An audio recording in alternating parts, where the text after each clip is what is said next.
hoy a tocar un tema muy importante y es ¿qué se debe saber tras el diagnóstico de la enfermedad de Alzheimer? Es un tema que tiene que ver con la primera etapa de la enfermedad.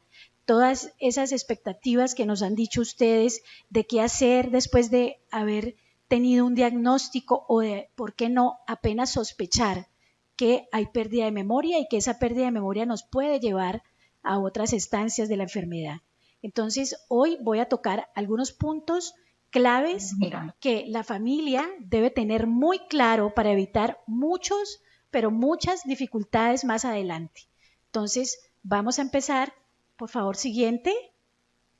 Bueno, lo primero que tenemos que entender es que la enfermedad de Alzheimer tiene unos síntomas de alarma que no son normales del envejecimiento o de ser una persona mayor, porque muchas veces la mayoría pensamos que esos olvidos son normales y dejamos pasar poco a poco el tiempo y realmente tenemos que empezar a ver esos cambios en las personas mayores o en una persona, porque vamos a aprender también que la enfermedad puede presentarse antes de los 60 años, que no todo es senil. Entonces es muy importante saber que esas señales de alarma nos están diciendo algo y que detrás de esa conducta siempre hay que investigar por qué hay esos cambios. Hay diferentes tipos de cambios, hay olvidos normales, pero hay otros olvidos que ya son más preocupantes.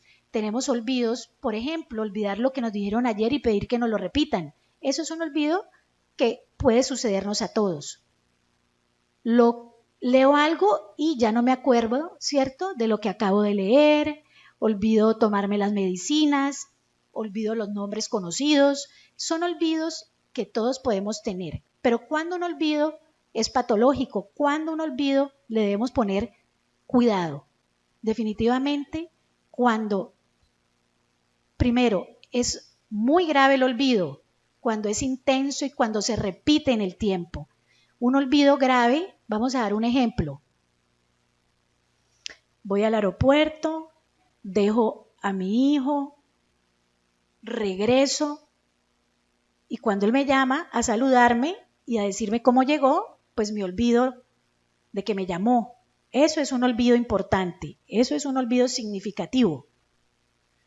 Los olvidos recientes de lo que yo acabo de comer y luego no me acuerdo, eso es un olvido significativo porque nos está mostrando una pérdida de memoria inmediata grave. Entonces es muy importante también saber que esos olvidos pueden volverse frecuentes y aumentar cada día en el tiempo. Esos son olvidos que son síntomas de alarma porque lo más probable es que ya no sean normales de nuestra edad. Entonces, existen una serie de estas señales de alarma que debemos detectar estando atentos y observando a las personas cercanas a nosotros, que es muy importante. Ya dejar de decir es que está muy viejito, ¿cierto? Es que ya, eso es normal, sabemos que no lo es. Y la enfermedad de Alzheimer tiene un síntoma característico que lo diferencia de otras demencias, como vamos a ver ahora. Hay diferentes tipos de demencia y es muy importante saber que la pérdida de memoria reciente es uno de los síntomas característicos de este tipo de demencia que es la enfermedad de Alzheimer. También tenemos que entender que muchas personas no solo empiezan con pérdida de memoria iniciando la enfermedad, sino que también empiezan con cambios de conducta y comportamiento antes que aparezcan los olvidos. Por eso es importante también tener en cuenta esa parte emocional, esos cambios emocionales que está presentando nuestro ser querido y que lo conocemos y sabemos que eso ya no es normal.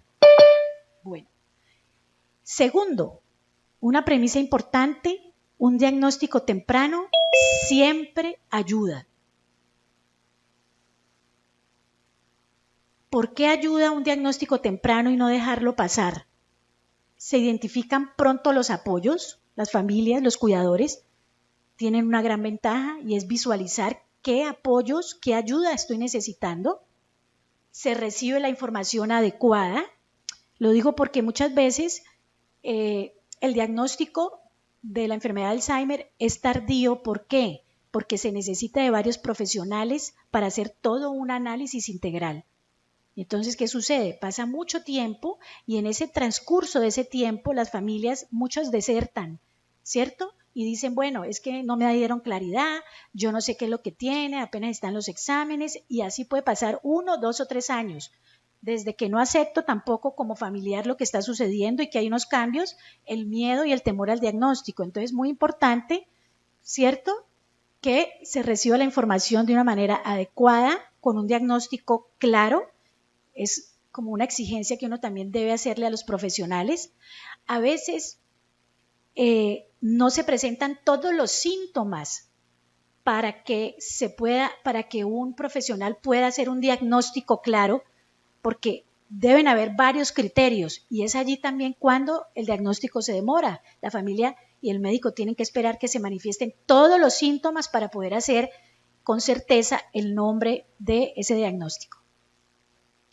Un diagnóstico temprano también nos ayuda a afrontar mejor el cuidado. Las familias van a tener mejores recursos para afrontar lo que está sucediendo con estos cambios que a veces en un principio no sabemos hacia dónde nos van a llevar. Permite beneficiarse de los tratamientos que estén disponibles. Hay muchos tratamientos, en Colombia los tenemos todos, tenemos unos médicos súper preparados y profesionales, tenemos todos los medicamentos, tenemos todos los recursos para que también podamos tratarlos a nivel no farmacológico. Entonces es importante que desde el principio conozcamos y nos informemos de qué se trata y qué recurso le puedo brindar a mi ser querido. Y sobre todo, como lo dijo Claudia, cuando una familia está bien informada, entonces vamos a poder planificar el futuro de la mejor manera para cada paciente, porque cada paciente es único. Aquí no podemos repetir, digamos, lo que se aplicó con uno u otro que sufre la misma enfermedad. Siguiente, por favor. Bueno, esta premisa dice que la búsqueda de información sobre la enfermedad es primordial en esta etapa. Ya les había hablado de pedir ayuda a tiempo. Esto ayuda a tomar decisiones y disminuir las dificultades que tienen las familias para aceptar el diagnóstico. Y algo muy importante, pero muy importante, y es que nosotros tenemos que saber que cada cambio que sufre nuestro ser querido tiene una base neurológica. Tenemos que entender que la enfermedad, que todo lo que vemos en el paciente a nivel funcional y a nivel en casa y a nivel digamos, presencial, todos esos cambios que estamos viendo se deben a que hay unos cambios en su cerebro. Cuando las familias entienden eso, logran equilibrar y logran entender que el paciente no es porque quiere, no es porque te tenga rabia, no es porque le está pasando algo contra esa persona, sino porque hay unos cambios que no dependen de él. Entonces, allí podemos no engancharnos, poder mirar desde otra perspectiva a ese ser querido y vamos a ser más objetivos para poder actuar frente a esas alteraciones que tiene en ese momento nuestro ser querido. Entonces, es una enfermedad neurodegenerativa. ¿Por qué es neurodegenerativa? Porque afecta a las neuronas del cerebro, que a medida que pasa el tiempo tenemos que entender que va teniendo cambios importantes ese cerebro. El cerebro presenta pérdida del volumen. Ustedes ven un cerebro de una persona normal y aquí vemos un cerebro, ¿cierto?, con menos volumen. Vemos un cerebro más pequeño, vemos unas circunvoluciones con más espacios.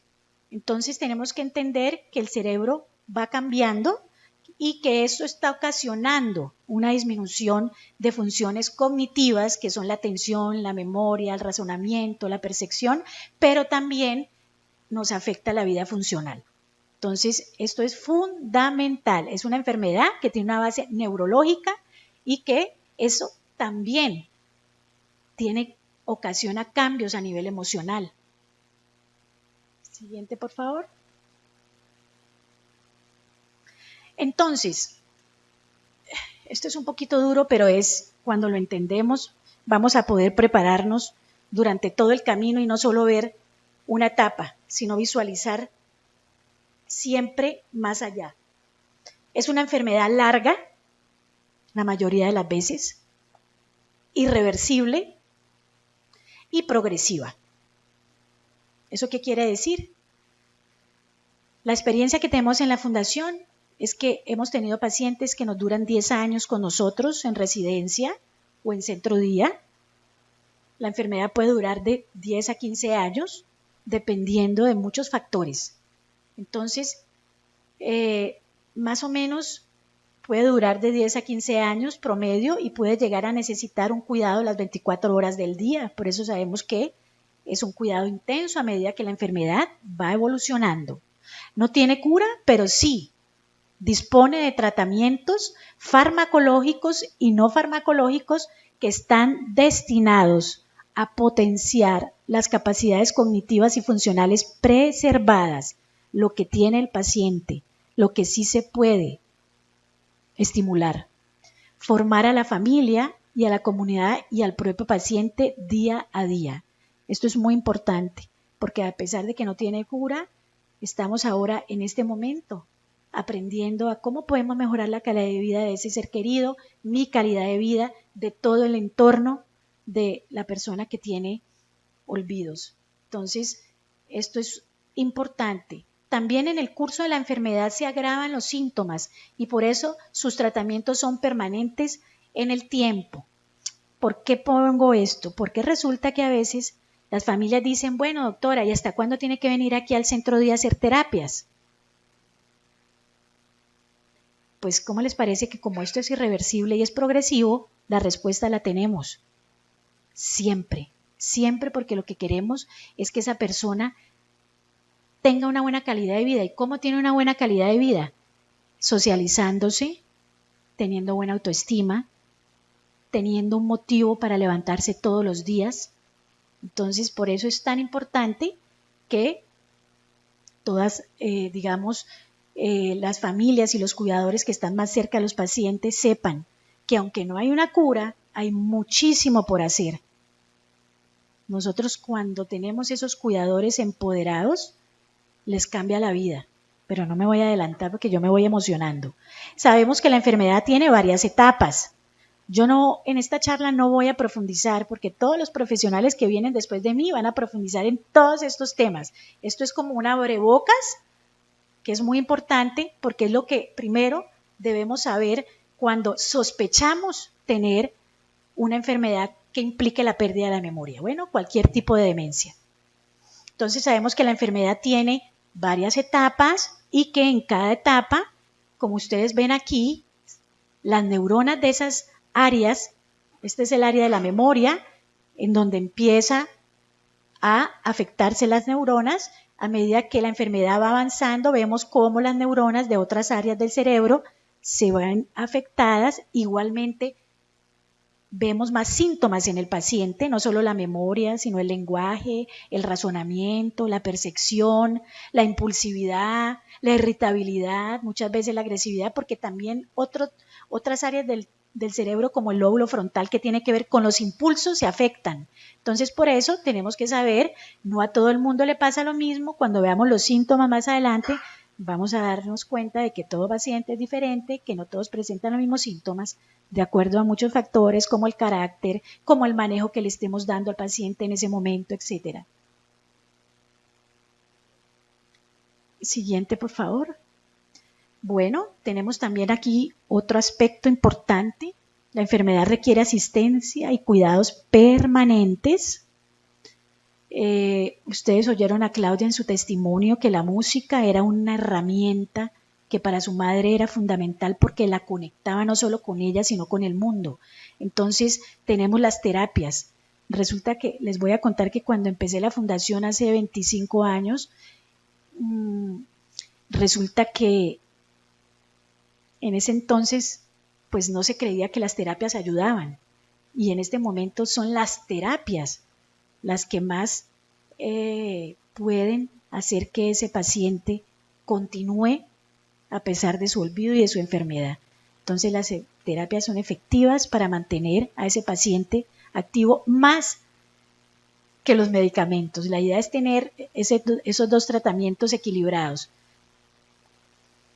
Bueno, las terapias van a depender del grado de deterioro cognitivo, funcional y social de la persona. Nosotros tenemos aquí pues unos grupos de trabajo de acuerdo al grado de deterioro que se presente.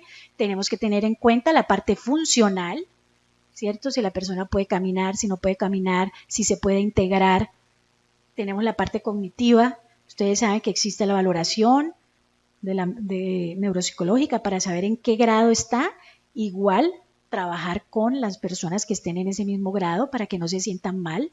Muchas veces llegan a la fundación pacientes y sus familias diciendo es que estuvo en tal parte y no le gustó porque lo ponían allí con unas personas, ¿cierto? Que no se daban cuenta de nada y entonces no volvió, no quiso volver y eso es muy frecuente.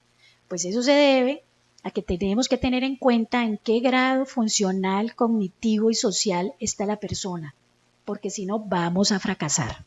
Y eso es muy, muy frecuente. Se requieren profesionales con la suficiente experiencia para garantizar la calidad de vida de la persona afectada y sus cuidadores. Ustedes ya saben, no podemos ir a cualquier, neurólogo que esté, enfocado en otro tipo de cosas. Cada profesional tiene su experiencia, tiene su afinidad y pues la idea es buscar esos profesionales idóneos y que sepan del tema. No solo estoy hablando de médicos, estoy hablando de terapeutas, estoy hablando de enfermeros, de auxiliares. Tenemos que buscar los profesionales idóneos y con experiencia, que tienen que tener estas características que ahora las vamos a ver. Debemos apoyarnos en instituciones idóneas y conocedoras del tema de las enfermedades neurodegenerativas.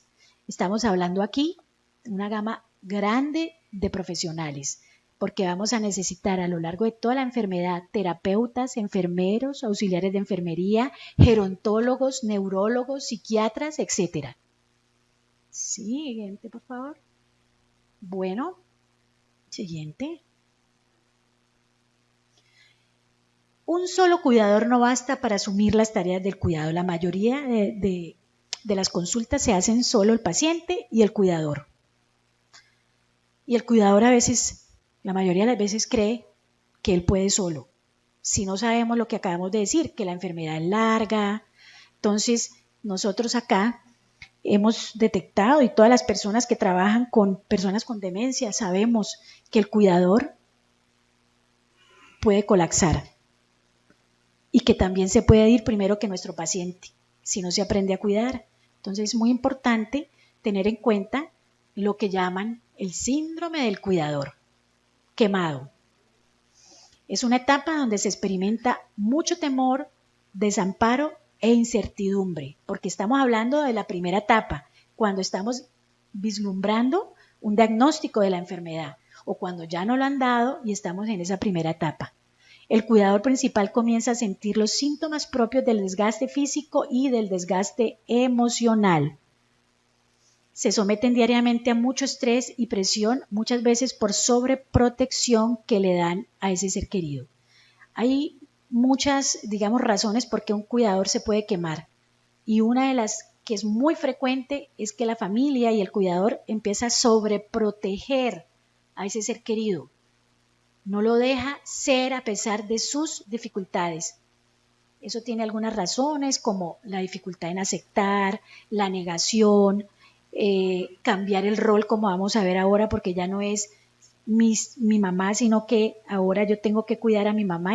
Hay muchos factores, pero lo que sí nosotros, siguiente por favor, hemos acá comprobado, hemos hecho algunas investigaciones.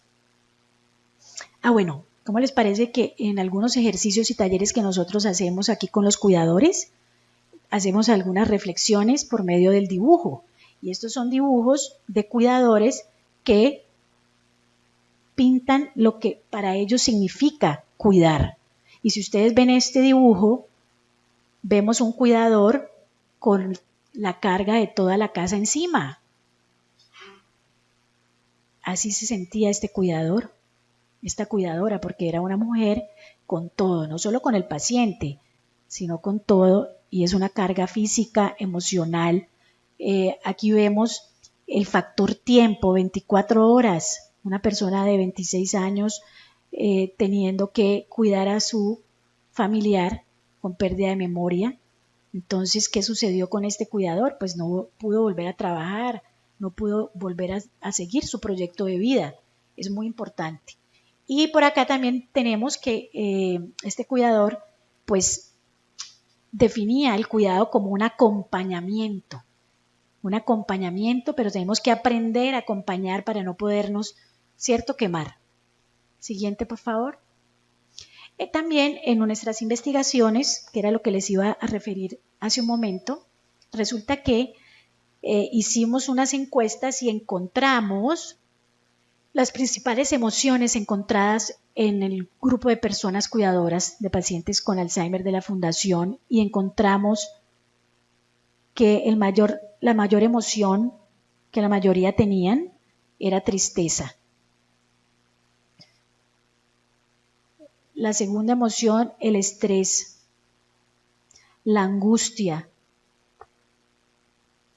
el temor, la impaciencia, porque la paciencia se nos acaba.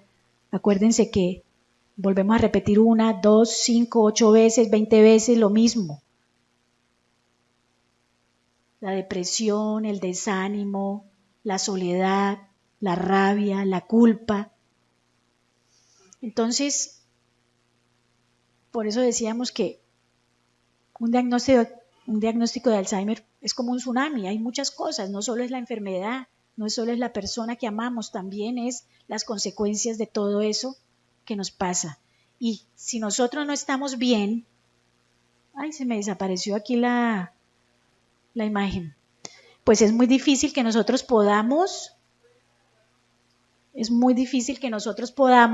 cuidar a ese paciente bien. Por eso tenemos que empezar a trabajar las emociones, y si ustedes me preguntan, yo pienso que todos los cuidadores que se les haya hecho un diagnóstico de la enfermedad o de cualquier tipo de demencia deben tener apoyo psicológico. No me gusta meter a todo el mundo en el mismo costal, pero la realidad es que todos deben empezar, aunque sea una charla con el psicólogo, para que les ayude a orientar por dónde es que es la movida, porque siempre hemos encontrado, como va a hablar la doctora Ángela María Caicedo más adelante en el tercer módulo sobre los cuidadores, que podemos solos. Muchos tenemos modelos de mamá gallina, otros caen en unas trampas del cuidado que hemos detectado. No hay nadie mejor que cuide como yo. Entonces, todas esas cosas vamos a entenderlas posteriormente, pero tenemos que lograr, otra vez la laminita, esta es la que quiero mostrar, el equilibrio entre la parte emocional y la información que recibimos de la enfermedad, para lograr un equilibrio y poder ayudar, un equilibrio en nuestras emociones, y poder apoyar a ese ser querido y ayudarlo como debe ser, porque es que la ayuda no es cualquiera. Realmente necesitamos informarnos para no repetir y para no demorarnos en encontrar el camino del buen cuidado. Siguiente, por favor.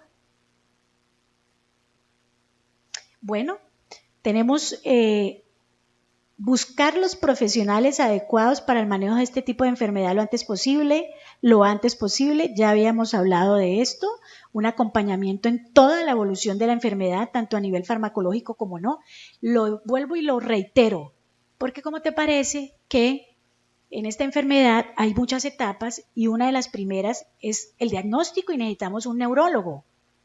Pero a medida que va pasando la enfermedad, ya de pronto no necesitamos un diagnóstico ni un control tanto de la parte farmacológica, sino que necesitamos un acompañamiento en esas alteraciones de conducta o comportamiento que tiene. Entonces vamos a necesitar otro profesional, que es un psiquiatra. Entonces es muy importante encontrar los profesionales, buscar los profesionales comprometidos y sobre todo disponibles. Y lo digo porque, ¿cómo les parece que hay unos médicos maravillosos, pero tienen la agenda copada? Y entonces escucho muchas familias diciéndome, doctora, él es buenísimo, pero no me puede atender dentro de 3 meses y resulta que mi mamá está agresiva o mi mamá pues está muy mal o mi mamá se cayó. Ya dijimos que era una enfermedad cambiante y que requiere a varios profesionales. El médico de cabecera que nos dirija al especialista en nuestro entorno. En otros países es diferente, pero casi todos utilizan este método en la parte de salud y es el médico de cabecera que nos dirige al especialista que nos va a ayudar a encontrar el diagnóstico preciso. El neurólogo y el geriatra es como en esa primera parte. Es muy importante esto, muy importante, porque muchas veces no sabemos cuál es el profesional y vamos de uno para el otro. Entonces, tenemos neurólogo en un primer momento para el diagnóstico, ¿por qué no el geriatra? Que ustedes saben que es un médico especialista en personas mayores. El psiquiatra, ya les hablé, a veces como empezamos con problemas de conducta y comportamiento, porque estamos agresivos, porque no dormimos, entonces necesitamos un psiquiatra también. Pero eso no quiere decir que no necesitamos un diagnóstico y no quiere decir que el psiquiatra no te puede dar el diagnóstico. Entonces es muy importante saber que a lo largo de la enfermedad como dijimos es larga, la enfermedad tiene muchos cambios, hoy yo puedo estar bien y a los 3 minutos yo puedo estar con un cambio de comportamiento bastante, puedo tener agitación o puedo deprimirme entonces es muy importante saber que la enfermedad tiene estos cambios. Me llama mucho la atención que es muy, muy frecuente que las familias me dicen, doctora, ¿cómo le parece que mi mamá se acuerda? Hay días de todo, está conectada con todo y otros días está, mejor dicho, esa es la enfermedad. Esa es una de las características de la enfermedad cuando está iniciando. Porque ustedes saben que cuando les mostré el cerebro de que las neuronas se van afectando en determinadas zonas, pues hay días que el cerebro está químicamente funcionando bien y hay otros días que la cosa está grave y todo eso es química cerebral. Entonces por eso hay esos cambios y eso es una de las características de la enfermedad y es una de las causas por qué las familias dicen no, mañana va a estar bien. Cuando está bien, no, mamá no tiene nada, pero resulta que eso cada día va aumentando y uno tiene que ver en el tiempo este tipo de conducta. Y finalmente es fundamental los profesionales de la neuropsicología. En el curso vamos a tener a la doctora Quijano, que es neuropsicóloga, y nos va a aclarar la importancia de saber en qué nivel, ¿cierto? Y cómo está funcionando el cerebro de nuestro ser querido, porque eso nos va a determinar el diagnóstico y nos va a determinar el tipo de terapia, la intensidad de la terapia, etcétera, y hasta el profesional que se necesita. Siguiente, por favor. Bueno, estamos hablando de la valoración cognitiva, que es la valoración neuropsicológica, en donde nos damos cuenta también a nivel funcional cuáles son las capacidades del paciente, si es independiente, si tiene una dependencia moderada, si es severa, y eso nos va a dar todas las pautas de cuidado. Siguiente, por favor. Esto también es muy frecuente y crea mucha confusión en los familiares. Resulta que hay pacientes que llegan a la consulta, es un ejemplo, y están bravísimos, furiosos con la familia porque no saben por qué los han traído a consulta, porque ellos no son conscientes que algo les está pasando. ¿Y cómo les parece que eso no es porque la persona esté negando ni porque tenga dificultades emocionales o psicológicas? Existe una alteración neuropsicológica que se llama anosognosia. La anosognosia es un problema neuropsicológico provocado por una lesión cerebral, posiblemente originada a nivel del hemisferio derecho del cerebro. No es un proceso de defensa psicológica de esa persona que pues reacciona y dice, pero ¿por qué a mí? ¿Pero por qué es que me han traído a mí aquí si yo no tengo nada? Entonces las familias a veces dicen que es que está negando, es que no quiere aceptar, es que realmente pues se está haciendo la boba. y realmente es que hay un problema a nivel cerebral que tenemos que tenerla en cuenta. Porque estos síntomas de la nosognosia son incapacidad para percibir y experimentar los déficits y defectos propios. Es neurológico, no tengo nada. ¿Por qué? Porque tenemos una zona en el cerebro que es la encargada de esa conciencia. Y esta persona tiene afectada, se le afectó esa zona, entonces no es consciente que le pasa algo y eso limita muchísimo, pero mucho poderlo ayudar. Porque si usted no tiene nada y yo estoy convencido que yo no tengo nada, entonces ¿cómo lo vamos a ayudar si no lo podemos llevar ni siquiera al doctor? Y eso ya viene un proceso, eso es un proceso con la familia, porque no podemos atropellar al paciente. Entonces, si yo les cuento lo que yo hago, primero tenemos que sensibilizar a la persona de que se puede hacer algo por lo que le está pasando. Primero, reducirle el estrés.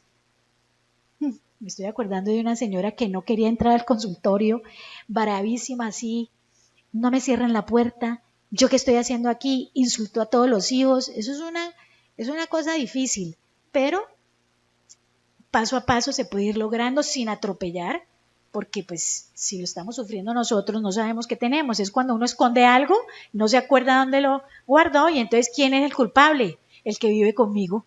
Usted me lo robó y eso es pues, eso suena chistoso, pero eso es toda una dinámica que daña la paz y la armonía en la familia. Entonces, como cuidadores tenemos que aprender a qué hacer. No nos podemos igualar con el paciente. Hay familiares que dicen que yo no te lo robé, que yo no fui, que cómo me culpas, lloran, no le hablan en 5 días y resulta que el señor está sufriendo de pérdida de memoria.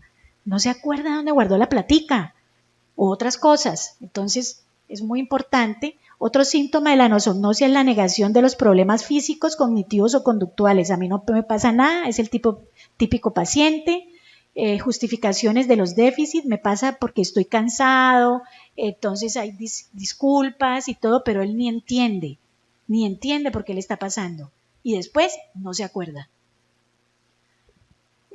Aseveraciones, es un mes me voy a recuperar, yo me voy a mejorar, voy a volver a trabajar, entonces la persona es inconsciente de estas cosas, no hay afectación del nivel intelectual general, la persona sigue con su carácter, sigue con su inteligencia, sigue con su forma de ser, pero no le pasa nada.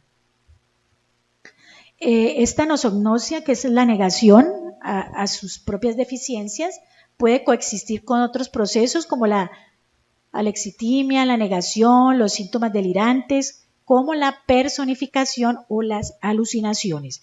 Quiere decir que hay pacientes que también pueden alucinar o ver cosas donde no las hay o escuchar cosas donde no, ¿cierto? Donde no existen, pueden tener delirios, los delirios son ideas que no son reales, son irracionales, me van a robar, cerremos todas las ventanas porque pues ya es hora y son las 5 o 6 de la tarde, son fenómenos y síntomas que se presentan y que pueden hacer muy difícil la convivencia si no entendemos que estas cosas pueden pasar.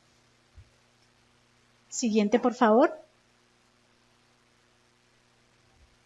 Bueno, como les dije, nosotros hemos hecho investigaciones y hemos encontrado cosas muy interesantes que nos pueden evitar muchos problemas.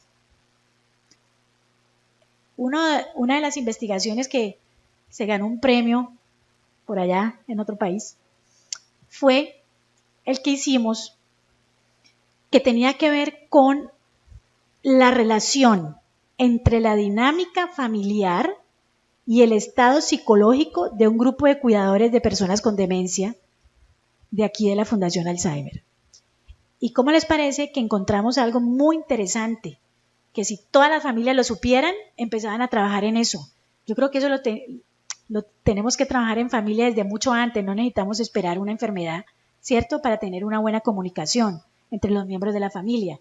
Y encontramos entonces en esta investigación que el 33% de los cuidadores reportaron tener síntomas depresivos. Ojo con eso. Los cuidadores dedicados a personas con pérdida de memoria o cualquier tipo de demencia presentaban depresión. El 65% presentaron síntomas de sobrecarga, cansancio, fatiga. Y el 13.6 reportaron sentirse insatisfechos con la vida. O sea, cuidadores que no sentían un propósito de vida. ¿Para qué vivir más si esto es lo que me espera? Entonces, muy importante que en esta investigación igualmente se encontró que elevados niveles de depresión, de sobrecarga y estrés en el cuidador se asociaron con bajos niveles de flexibilidad familiar. O sea, familias, esto es así, y es así, y vamos a hacer las cosas así, y no podemos salirnos de aquí. O sea, no había una flexibilidad ni una comprensión, porque en esta enfermedad tenemos que tener un plan A, un plan B, un plan C, y yo les digo D y E. O sea, esta enfermedad nos enseña a ser flexibles. Y si entendemos que esa flexibilidad va muy relacionada con la intención, desde el amor, de poder comprender que detrás de cada conducta de ese ser querido hay una explicación. Entonces es muy importante que sepamos que hay que trabajar en la flexibilidad familiar. Yo lo cuido y nadie más lo puede cuidar. Y el que está por allá, ¿cierto? En el exterior, le encanta decir esto es así, esto es así, esto es así. Pero venga pues y hágalo usted, a ver si se puede. Nosotros hemos tenido familias en el exterior, porque pues ahora todo el mundo está regado por todas partes del mundo y la virtualidad nos ayudó, ¿cierto?, a que las familias recurrieran a este tipo de asesoría y todos tenían algo en común y tenemos algo en común y es que queremos lo mejor para ese ser querido. Esa es la motivación de los hijos, estén donde estén, pero también hay una diferencia entre el que cuida y está presente y el que está lejos. Entonces ahora les muestro una foto que me encantó de una sesión que hicimos en pandemia. También, ¿cómo les parece que la depresión, la sobrecarga y el estrés en el cuidador se asociaron no solo con una baja flexibilidad en la familia, sino una inadecuada comunicación? O sea, los miembros de la familia no se comunicaban bien, ¿cierto? Y no había, digamos, también estaba relacionada esa sobrecarga, esa depresión y ese estrés con que no había una buena cohesión, una buena unión entre familiares y no había también, no se sentían bien en la familia, o sea, no era una familia satisfecha porque sentían que no había comunicación, que no había unión, ¿ven? Entonces, los hallazgos para concluir, yo creo que por eso nos ganamos este premiecito. Los hallazgos demostraron que la dinámica familiar, ojo, es un buen indicador de los problemas psicológicos. Concretamente, la comunicación familiar predice la presencia de estrés en el cuidador. Entonces, una familia que no tenga una buena comunicación es posible, ¿cierto? Lo más posible, eso lo encontramos en estos cuidadores y familiares. Siguiente, por favor. Bueno, la enfermedad de Alzheimer es una enfermedad familiar. ¿Cómo les parece? Es una enfermedad familiar. Antes se creía que era del paciente y el cuidador, que era una enfermedad de dos. Indiscutiblemente, la enfermedad de Alzheimer es una enfermedad familiar que impacta y afecta a toda la familia. Esta foto me encanta. Aquí vemos, aquí en este mismo salón, una familia que iba a ingresar a un paciente a residencia de la fundación y vinieron todas las generaciones de la familia. Vinieron los nietos, aquí está la doctora Marta Lucía, que la vamos a tener, la doctora de la fundación, tenemos a la doctora Ángela María, tenemos a la neuropsicóloga aquí sentada, tenemos a la esposa, el esposo era el paciente que iban a ingresar, teníamos a los padres del señor y a los padres de la señora, a los hijos de ambos, porque tenían pues hijos de diferentes matrimonios. ¿No les parece divino esto? Era una familia que estaba, no sé hasta qué punto, pero solo su presencia aquí mostraba que todos estaban girando alrededor de ese ser querido y que estaban dispuestos a aprender a qué hacer. Entonces, eso no saben todo lo que nos ahorra. Mucho, mucho. El que ustedes estén aquí, mejor dicho, ustedes van a aprender tanto que ya van a empezar a, como se dice, a nadar en la pecera. Si la familia es capaz de hacer una correcta planificación de los recursos y de la situación desde el principio, podrá solucionar los obstáculos adecuados día a día, porque esto es día a día. Usted se levanta y usted no sabe qué va a pasar, ¿cierto? De pronto su mamá no quiso volver a levantarse porque no quiere, o de pronto se levantó a las 3 de la mañana a arreglar el closet, o de pronto se quiere ir porque no está en su casa. Entonces son tantas cosas que tenemos que entender, y si entendemos que son por esos cambios que vimos ahora, que son cerebrales, entonces vamos a tener muchas más armas para poderlo ayudar, que eso ya es otra charla, ¿cierto? Donde vamos a ver todos los recursos que podemos hacer en ese plan A, B y C si no nos funciona. La familia debe aprender desde el primer momento a construir su propia red de apoyo alrededor de su ser querido con Alzheimer. Esto es una red de apoyo. En el último módulo vamos a aprender a hacer una red de apoyo que cada uno como familiar que está aquí pueda enseñarle a sus restos de ser queridos cómo hacer su red de apoyo familiar. Y eso a mí me parece una machera, porque hemos visto el empoderamiento de las familias, de cómo un solo cuidador cargado, a punto de estar al borde de un ataque de nervios, puede empoderar al resto, porque lo aprende. Decirle, vea, jovencito, usted que está por allá en tal parte, por favor, usted también tiene aquí un espacio que tiene que hacer algo, aunque esté por allá. Entonces se aprende que cada uno puede dar desde el amor, porque si lo damos desde otra perspectiva es muy difícil. Siguiente, por favor. Bueno, este es un mapa de red de apoyo que les van a enseñar a hacer en las últimas clases, porque tenemos solo un módulo para cuidadores, porque cuidamos, cuáles son las trampas del cuidado, qué modelo de cuidado tengo yo, porque lo aprendí, porque uno aprende a cuidar como lo cuidaron a uno, y uno tiene que mirar si ese modelito va a servir para poder estar cuidando a nuestro ser querido. Bueno, ¿cómo les parece que aquí les traje unas fotos bellas? Esta es la primera. Esto es una red de apoyo. Tenemos al abuelo con la nieta. Tenemos 2 generaciones. Ustedes no saben, este querido paciente, cómo se transformaba.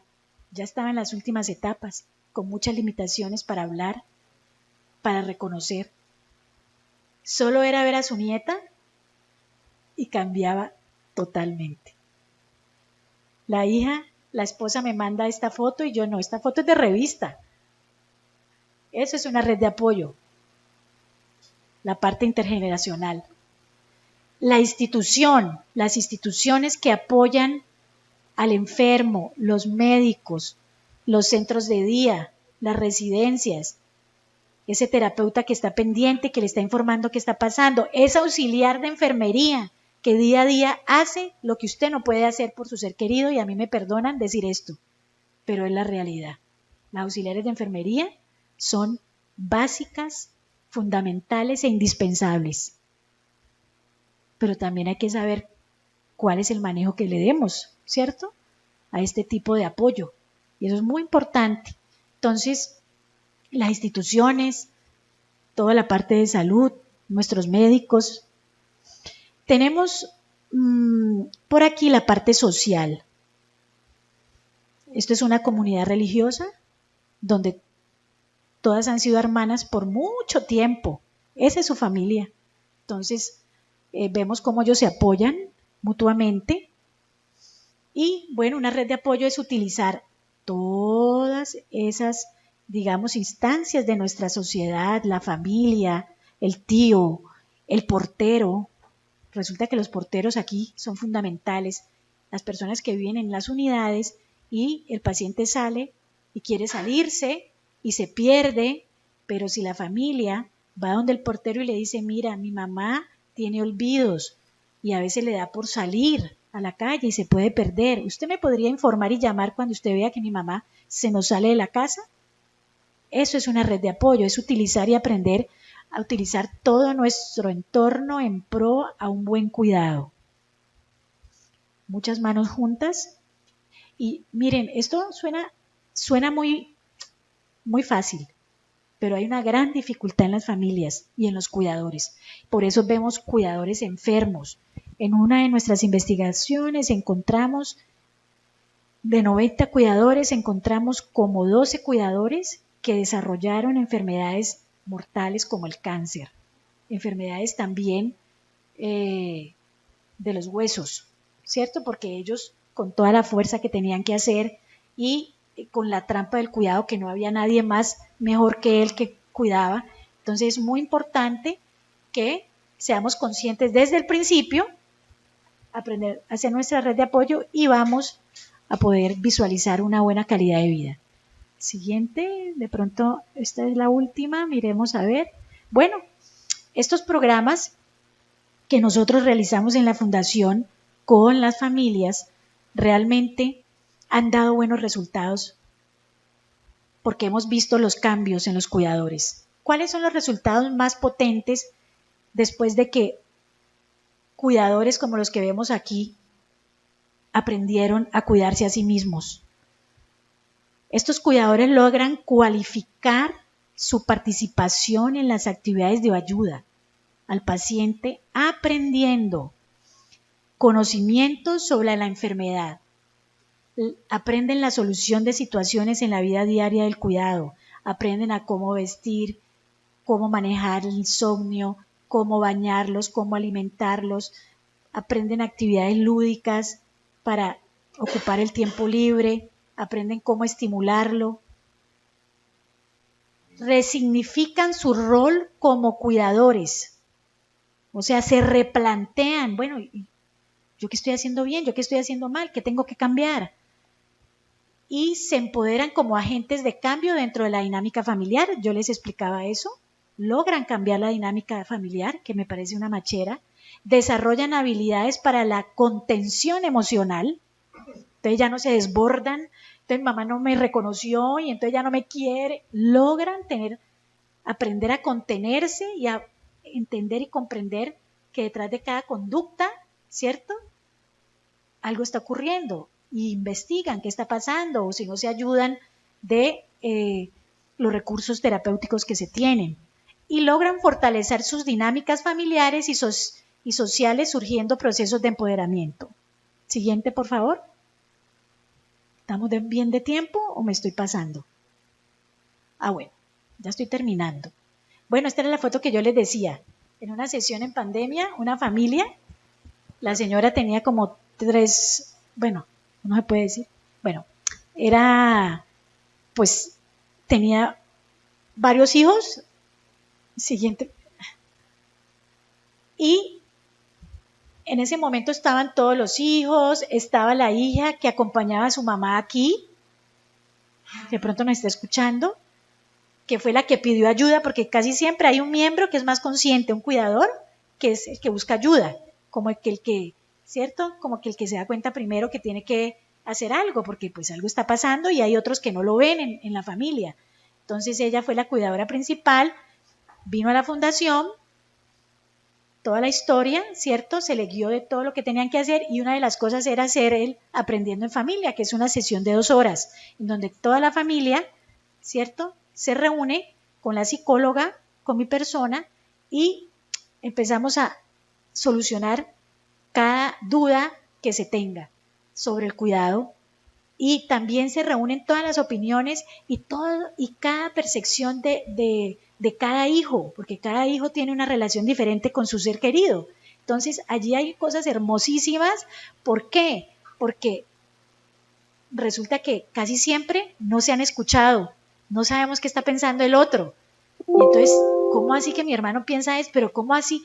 Y los sentimientos brotan y hay una catarsis y hay una expresión de sentimientos en familia que los une y que esa unión logra, ¿cierto?, pues crear estrategias para ayudar a ese ser querido, que es lo que no se había podido y es el objetivo de todos. Entonces, y aquí también vemos Bueno, el tema de esta diapositiva es que la capacitación a las familias sobre las demencias y los factores de prevención, la preparación de ellos mismos como agentes de cambio para ese ser querido es fundamental. Entonces, no tenemos que esperar que nos llegue la enfermedad, también podemos aprender técnicas para estar con el cerebro activo, porque ya sabemos que, ni Dios no quiera, no nos va a dar cualquier tipo de demencia, pero nuestro cerebro ya está con una reserva, nosotros le llamamos a eso reserva cognitiva, es como un colchoncito, como un amortiguador, que si a usted le va a dar algo en su cerebro y usted ha venido estimulándolo desde mucho tiempo atrás, pues primero nos va a dar más lento, segundo, va a estar usted entendiendo que esa rutina que usted hizo de actividades le va a servir para organizarse posteriormente, y no les puedo nombrar todos los beneficios de poder trabajar en todos esos factores de riesgo que existen para desarrollar demencia. Estoy hablando de una buena alimentación, estoy hablando del ejercicio, de la estimulación de la memoria, todo lo que ya conocemos, que la Organización Mundial de la Salud siempre nos está mostrando que podemos cambiar nuestro cerebro y podemos tener una mayor conciencia de que no es un órgano que está por allá, es el órgano que maneja todo, toda nuestra salud y nuestra vida. No sé si hay más diapositivas. ¡Ay, hay más! Bueno, cada día siempre habrá, eso es algo que siempre cuando yo veo pacientes en la consulta me viene, siempre habrá algo que aprender y algo distinto que descubrir y afrontar en esta enfermedad. Esto no es que tomes esta aspirina y vuelva dentro de 5 meses. Esto no es así.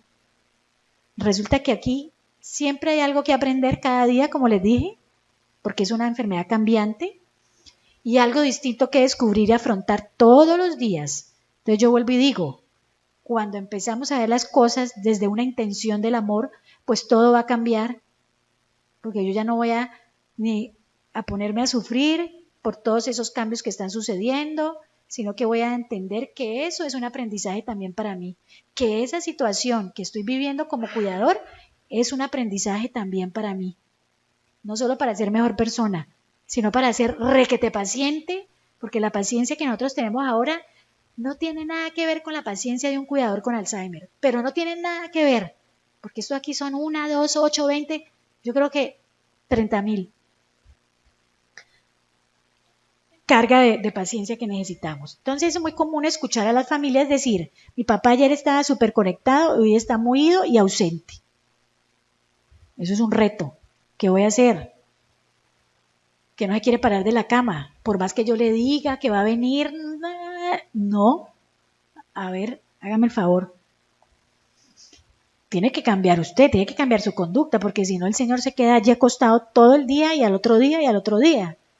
Entonces, en un solo día su ánimo cambia rápidamente, está contento y al momento se irrita con facilidad. ¿Cómo le parece a usted? ¿Por qué está irritado? No hay motivo. Hoy no le provoca hacer nada por más que yo le insisto y lo animo. No quiere estar aquí porque dice que no es su casa, no la reconoce. Bueno, esto es un motivo de que a veces los familiares se angustian, los cuidadores, dicen, bueno, pero es que me quiero ir, llega allí, cualquier parte llegan y no reconocen dónde están y se quieren ir. Entonces, allí tenemos que pensar qué hacer, qué estrategia. Una preguntita para, después de que terminemos. Habla con familiares que ya murieron, ¿qué debo hacer? Habla con el papá que murió hace 30 años, ve a la abuelita. ¿Quién no va a cambiar con todo esto? Esto es un aprendizaje. Bueno, siguiente, por favor. Uno de los retos más difíciles para los cuidadores familiares es el cambio de roles. Miren esta foto tan hermosa. Me la mandó una amiga en Medellín que hace capacitaciones con las familias. Esa es su madre. El cambio de roles que yo les había hablado al principio es una de las cosas más difíciles. ¿Por qué? Nos aferramos a lo que la persona fue. Esto nos dificulta ver la realidad para actuar en el momento necesario. Es que mi mamá era así, es que mi mamá era así, y era la mejor tal, y era la mejor cocinera, y era la mejor, la más comprensiva. ¿Y cómo está ahora? Difícil. Entonces, hay que hacer el cambio de roles a tiempo para evitar riesgos del paciente. Si yo no acepto que mi madre tiene la enfermedad de Alzheimer o cualquier enfermedad, entonces allí se bloquea y se obstaculiza todo y el tiempo se pierde, porque hay negación, ¿no? Entonces, esto empieza una introspección. Si nosotros no nos damos cuenta, bueno, una anécdota. A veces con los ejemplos uno entiende más. Llega la señora con el esposo. Tenía nosognosia. Y él quería seguir manejando. Y la esposa sufriendo. Y él quería irse a jugar golf. Y alcanzamos a decirle todo. La señora, pues, él no la escuchaba. Hasta que pasó lo que tenía que pasar. Se pegó una accidentada. Quedó quebrado de aquí hasta allá. La señora, frustrada, porque le dijo 1000 veces, el señor no entendía, porque él tenía pérdida de memoria, ella no aceptaba que él tuviera esa pérdida de memoria grave, porque todavía él quería guardar su independencia, quería ser independiente, que es una lucha que todos queremos. ¿Quién quiere perder su independencia? Uno lucha hasta el final. Pues el señor, ustedes saben que el manejo del dinero y la manejada, ¿cierto? El conducir es como poder, ¿no? Sobre todo para los hombres. Entonces, él no quería soltar, ella no pudo hacerlo, también había como una dificultad, él tenía nosognosia, le alcanzamos a predecir todo y sucedió lo que tenía que suceder. Entonces, muchas veces, ¿me pones la anterior, por favor? Muchas veces nos arriesgamos por no frenar la cosa a tiempo. Yo siempre digo, no nos podemos dejar manejar de la enfermedad, y sobre todo a las señoras que tienen esos esposos pues que son mandones o bueno, que siempre han hecho lo que ellos, ¿cierto? Han querido en la casa. Entonces, yo siempre les digo, no se dejen manejar de la enfermedad. Hay que aprender a manejarla y no caer en esos riesgos de el dinero es otro problema, ¿cierto? A veces nos roban, a veces se nos pierde, a veces regalamos, a veces en exceso. Entonces es muy importante saber cuándo pedir ayuda y aprender las estrategias para parar la situación y no arriesgar al paciente ni a nosotros mismos. La cocinada, como dijo también el testimonio Claudia Palacios, pues la mamá entraba a la cocina, ¿cierto? Y había muchos utensilios que eran riesgosos. Y a veces es muy difícil cuando las personas todavía tienen esa energía, ¿cierto? Y esa conciencia de que no quieren perder su independencia. Pero hay que saber parar. Y no luchar contra la enfermedad, ya dije, aprender a vivir con ella. Bueno, entonces, ya vamos a terminar. Es que yo le fui metiendo cada vez una y una y una, entonces yo pienso que ya se va a acabar. Bueno, detrás de una reacción o conducta difícil o catastrófica de una persona Alzheimer siempre hay una razón, yo ya les expliqué eso, voy a hablarlo rápidamente. Hay que entender que detrás de esa conducta hay una combinación de cambios físicos del cerebro, de cambios psicológicos, sociales y personales, influenciados por la experiencia. No todo el mundo es igual, porque cada uno ha tenido una experiencia en la vida, entonces las reacciones son muy diferentes, muy diversas. Todos somos unos mundos, ¿cierto? Diferentes. Esta parte social y personal están influenciados por la experiencia a lo largo de la vida que lo hacen distinto. Cada persona es única, diferente. Esto requiere habilidades. El manejar esto requiere habilidades como la observación, la paciencia y la investigación. ¿Por qué mi mamá está así? ¿Con quién habló? ¿Qué escuchó? ¿Qué gesto encontró? Todas esas cosas hay que desarrollar esa observación para poder manejar. Miren, una vez fue un neurólogo muy reconocido a la fundación donde habían 30 pacientes en terapia. Y él llegó allí y empezó a hablar con las auxiliares y le dijo, ¿cómo ustedes hacen para manejar 30 pacientes con Alzheimer a la vez? ¿Cómo? Y nosotros no nos habíamos dado cuenta que era lo que habíamos desarrollado en el tiempo. Y era haber conocido su historia, haber conocido sus seres queridos, quién la cuidaba, cuáles eran sus afectos, para cuando les diera, porque muchas veces ellos pueden estar aquí y revivir una etapa de su vida como la muerte de su esposo, que pasó hace años y ella tiene ese vacío y cree que pues se acaba de morir el señor y vuelve y hace el duelo y llora, porque nos ha pasado varias veces, pero nosotros sabemos que Ligia es la hija que la acompañó, que estuvo y que está con ella, y si nosotros sabemos esas claves de cómo manejar, ¿cierto? Y que ese paciente se sienta seguro de que con la persona que esté, aunque no reconozca el entorno donde está, pero sabe que esa persona le está dando tranquilidad, que le está dando paz, que conoce a su familia. ¿Me explico? Esas son estrategias que se utilizan para poder atender a tantas personas y a tantos mundos diferentes. Esto requiere habilidades como bueno, ya dije eso, la respuesta está en que cada actividad o respuesta le dé paz y tranquilidad. Miren, a veces las familias llegan muy angustiadas y me preguntan, ¿pero qué hago en qué tengo que hacer? Y la respuesta es tan sencilla.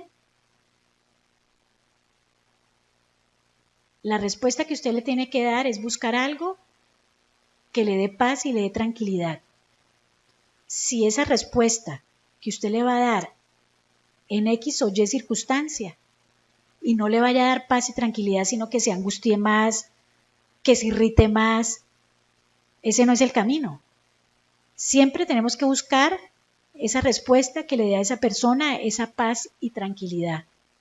No importa, las mentiritas piadosas también son válidas en estos casos, porque si ustedes vieran que hay cuidadores que dicen, pero le estoy diciendo una mentira a mi mamá, ¿cómo le voy a decir esta mentira?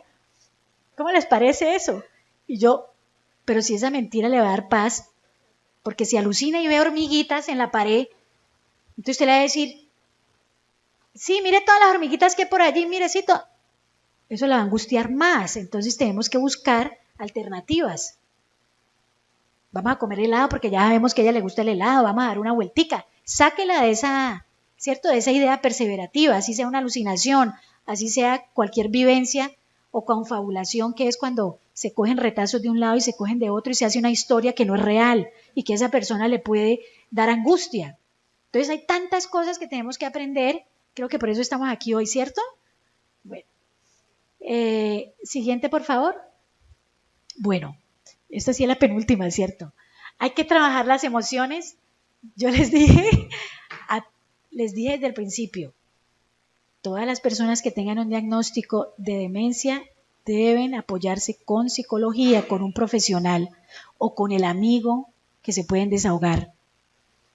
En esta fase del diagnóstico hay muchos sentimientos encontrados, hay dolor, hay rabia, negación, dudas, tristeza, como vimos en la investigación que vive un cuidador, un tsunami de emociones. Nos aferramos a lo que la persona fue y esto nos deja ver la realidad para actuar. Esto ya lo había dicho.